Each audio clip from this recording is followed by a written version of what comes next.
Hello dear student, এই কোশ্চেনটা 2022 সালের গ্রুপ ডি একটা কোশ্চেন। তো আমরা এই কোশ্চেনটা কিভাবে সলভ করব দেখো।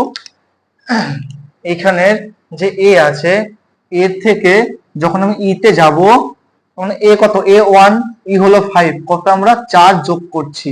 এস কত, এস হলো আমার 19, ঠিক আছে।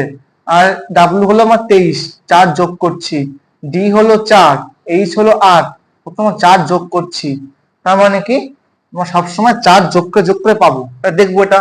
জি, জি হলো 7, জে হলো 10, 3 যোগ, তার মানে হবে না, এই প্যাটার্নটা আসবে না। এই প্যাটার্ন যাবো।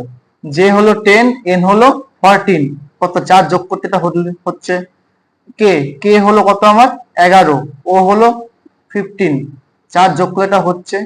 এল, এল হলো আমার কত 12, আর পি হলো 16, 4 যোগ করে হচ্ছে। তাহলে আমার এটা হয়ে যাবে কারেক্ট অ্যান্সার।